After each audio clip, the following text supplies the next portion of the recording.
This project was originally intended as a assignment for history, and it was created with the goal of representing history in a truthful and responsible manner.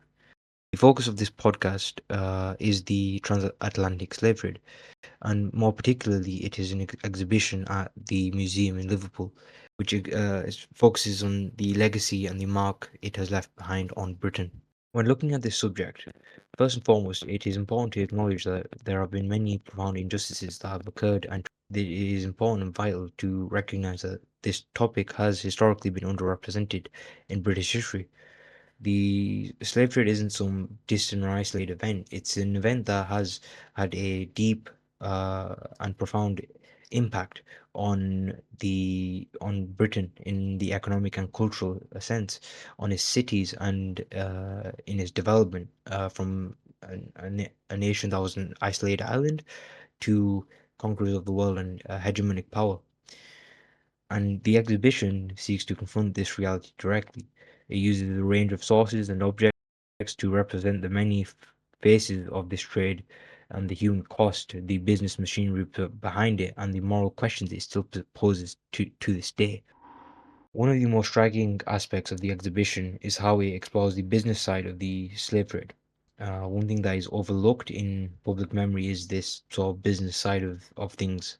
And among the artifacts found in the exhibition is an autograph letter sent by William Paul by a merchant named, oh sorry, it was sent to William Paul by a merchant named Samuel Gray, and it documents how a particular voyage was financed. Voyages like these require substantial financial backing, particularly to cover the risk of shipwreck or loss. The letter details the insurance premium for one such voyage of many, and it is £8,000, which doesn't seem like much today. Well, relatively in terms of business, but it adjusted for inflation is about 1.2 million pounds, and the figure conveys both the fact that this was a costly endeavor, but there was a profitable nature behind these expeditions. So the company involved, the Sunfire Alliance, is today known as RSA Insurance Group, and it provides a direct link between the 18th century slave economy and modern corporate Britain. The fact that a insurance company from the days of the slave trade is still around to this day underlies a concerning fact that the slave trade is still present to this day in terms of its legacy. However, back to the topic, in the letter, Gray invites Paul to join him in the trade, and he explains the premium of £8,000, um, and once again demonstrates the high stake ventures that came with the slave trade. However, obviously the potential profits that could be accrued from this slave trade very considerable, and merchants such as William Davenport, who sort of he was the one that sort of invited William Paul to invest in this endeavor, and he had tons of well not tons, he had about 100 or so slave voyages in and around that number, um, and benefited greatly off of these missions.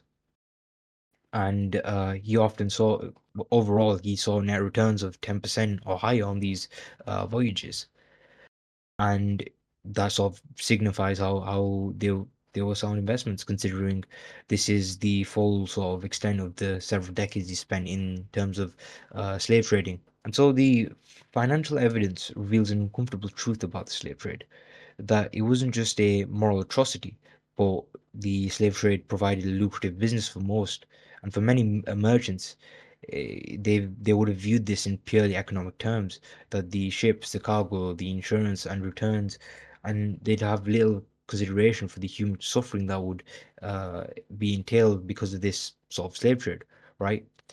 Um, it's easy to forget about human life and morals and these sort of things when you had the opportunity to become rich and have a comfortable life and have a life of luxury. The exhibition succeeds in highlighting the tension behind this all and showing how the machinery of profit was built on the exploitation of millions, and how these financial benefits ultimately weren't worth it, because how are these men remembered in history, how are they put down? Yes, we do acknowledge that they were big businessmen. They made these trades. They made money, but ultimately we remember them as abhorrent human beings who contributed towards this abhorrent practice of trading human lives for financial gain and benefit. But another powerful feature of this exhibition is not in its sort of focus on the business or the sort of letters and the economics of the slave trade, but it's the artwork, and it's particularly the famous image that influenced a lot of people in this sort of abolitionist movement, and it bears the words, "Am I not a man and a brother?" And this piece, widely reproduced during the abolitionist movement, it directly challenges the dehumanizing assumptions that would underpin slavery, and it confronts an idea that enslaved Africans were just passive victims and they had no say in their freedom, and they didn't work towards, the abolitionist movement. And it instead shows that they were active agents in their own right. It shows that, as the exhibition explains, uh, slaves chopping down the sugarcane on the plantation, and it showcases this brilliant poignant moment of sort of these former slaves resisting. The exhibition makes an effort to foreground the voices of figures such as Olado Equiano, Ottobel Cugoano, and Mary Prince. And these individuals provided testimonies and writings that were central to the abolitionist cause, and their accounts provide this moral and emotional weight to the movement in terms of humanizing the enslaved peoples of this practice, and it also with confronting the British public about the realities of how these people suffered under this trade. But the exhibition does remind us that these stories have been overshadowed, and this is because other figures, such as the MP William Wilberforce and William Pitt the Younger, white abolitionists, have been over elaborated and over sort of emphasized in their role in the abolitionist movement. These men did play significant roles in the political battle for abolition, and the narrative of the movement has been often told through that lens. However, ultimately, this does marginalize the black voices that would have driven this from the ground up. It took these freed slaves to recount their experiences and for people to finally understand the horrors of enslavement and the horrors of the slave trade. Um, and the Liverpool exhibition takes an important step towards redressing this imbalance. But there's obviously still more to be done, and there are many more testimonies out there. You must build a history from below, because just simply taking the famous faces of this movement is not enough. Uh, it should be understood from the perspective of black slaves who would suffer under this, rather than the white saviors as it been presented through history. And it can help better understand for visitors not only the brutality of slavery, but to also understand how there was a certain sense of resilience and intellect in terms of the people who survived it, and they weren't just these passive acceptors who saw help from the white man. They sought out on their own, and they fought for their own freedom.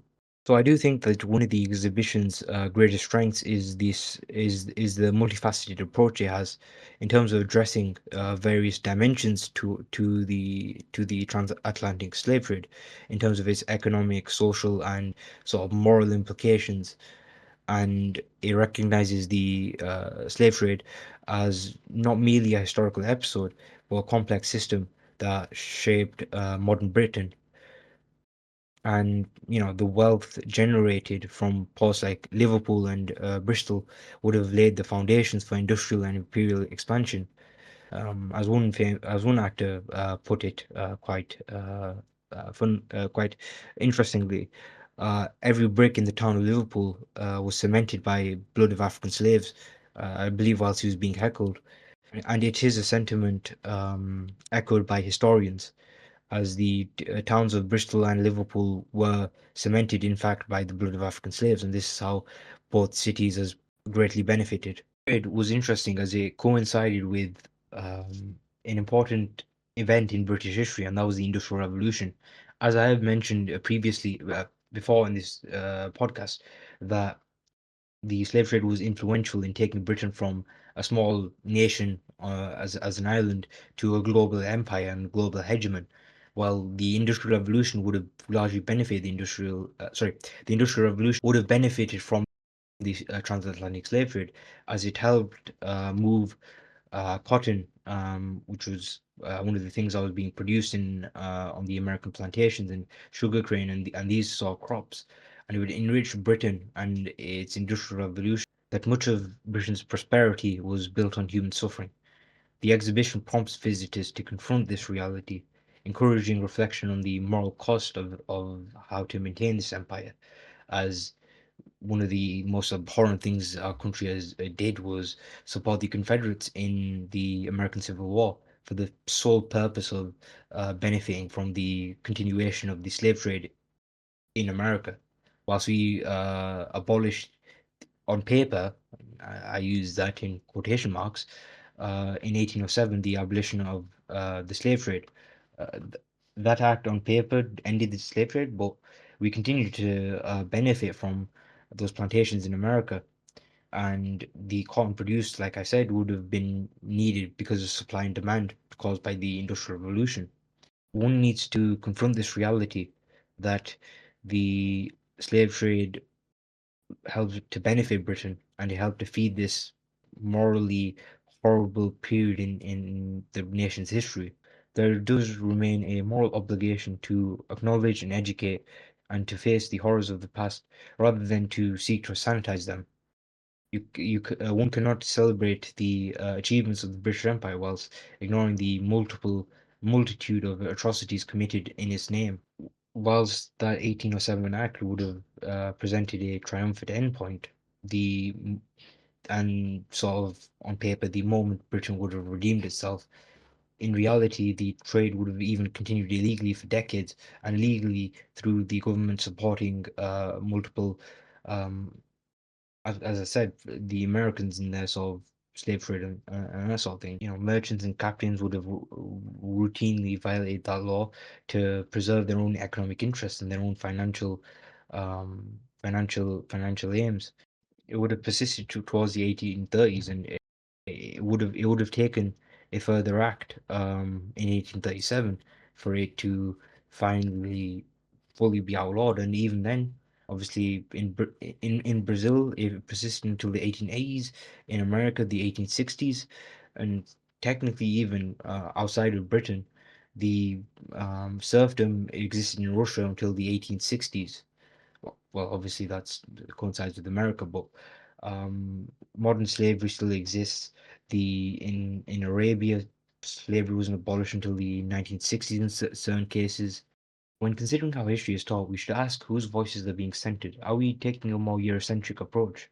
The stories of politicians and reformers are obviously often told, but the lived experiences of those who suffered under slavery and those who resisted it are too often left out. And even then, we have these figures such as Olado Equiano. However, they do not. One person cannot represent the entirety of those who were enslaved. We should seek out a whole sample of freed slaves, as their stories are very inspiring, and education would restore this balance. History isn't just about the powerful; it's also about the powerless. As E.P. Thompson's approach to history is history from below, and that sort of below and this serfs that sort of experience history. It's interesting to see from their perspective these various events, and not just the nobles, not just the bourgeois, not just the businessmen and the rich men of the sort of ages. It is interesting to see how history has been experienced by those who are less fortunate and are on the bottom. And the moral narrative of this slave trade is one that is understandably one-sided. I do not see how one can call themselves a human and defend the slave trade. It the exhibition would condemn those who participated in and profited from it. Yet there are moments of moral complexity that are worth examining. Some individuals who once benefit from the trade would have later turned against it. And this is such as John Newton, a slave trader who eventually became an abolitionist. And his story is very interesting as it tells a story where he redeemed himself. And you saw all this redemption, though it is absolutely not an excuse of his early involvement, because he himself was enslaved and would go on to still participate in the slave trade, even though he witnessed himself being enslaved. It, it is kind of bizarre how he embarked on this career with the Royal Navy, became enslaved himself after dealing in the slave trade, and then after being freed and converting to Christianity, he would continue to be involved in the slave trade and then retire and then invest into the slave trade. However, following that, he then, towards the end of his life, began to speak out against the trade and would join these societies for abolition. And he published these pamphlets and pushed them towards MPs and uh, so William Wilberforce was one of the ones he saw out and would support the abolitionist cause. His pamphlets were so popular that they required reprinting, which was interesting.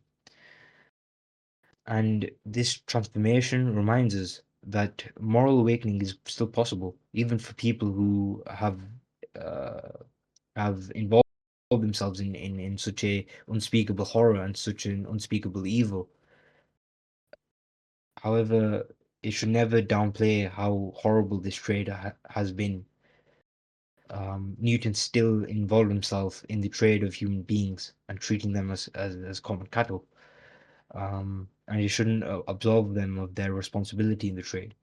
However, we should still celebrate the fact that they saw the light and became better people as a result of their realization. And it should serve as a lesson that recognizing one's wrongdoing is the first step towards justice. Historians such as Eric Williams have also explored this relationship between slavery and capitalism. Literally wrote a book called Slavery and Capitalism, and he argued that the profits of the slave trade were instrumental in financing Britain's industrial development. As I mentioned before, the link between the Industrial Revolution and the benefit Britain got from it, or sorry, received from it, was symbiotic with the transatlantic slave trade. And Liverpool, in particular, as Williams noted, was a city built on a slave economy. Its wealth, banks, and trade routes all tied to the exploitation of human beings. And the banks got really wealthy off of this as they were set up in the 18th century to finance the expanding slave voyages.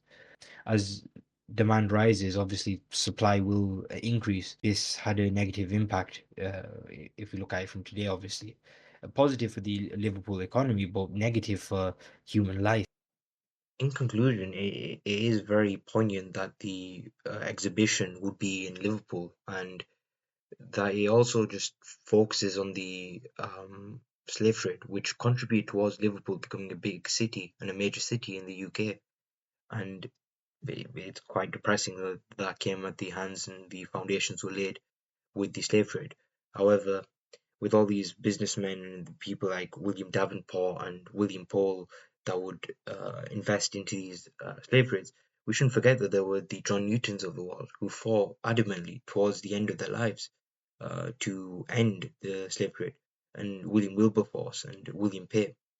One thing that I would like to mention about William Wilberforce that wasn't meant that I could not mention in the previous part of the podcast because I forgot is that William Wilberforce was a native of Hull, and that's important because Hull was a prominent area where the abolitionist movement was pushed forward, and it's quite interesting that Hull was on the other side. So it was more difficult to voyage towards Africa when you're in East Yorkshire. Um, but still, they were abolitionists there, and William Wilberforce being a very prominent voice in that. And so people like that should not be forgotten. That the society of the 19th century, well, prior to the 19th century, so the 17th and 18th century were not full of these people who were primarily interested in slave trading, that there were people involved in the abolitionist movement. So ultimately, I hope that if anything, uh, you've taken away a few useful things, and that you've learned something from my ramblings about the transatlantic slave trade from a previous historical assignment that I had to do for university. I also have realized that I am speaking in a very, I would say, monotonous tone, um, and probably an obnoxious voice. So I don't know. If you have any improvements about this podcast or what I can do to improve, that would be much appreciated. But other than that, I thank you for your time, and um, yeah, I've thoroughly enjoyed doing this, and uh, yeah, um, that's me signing out.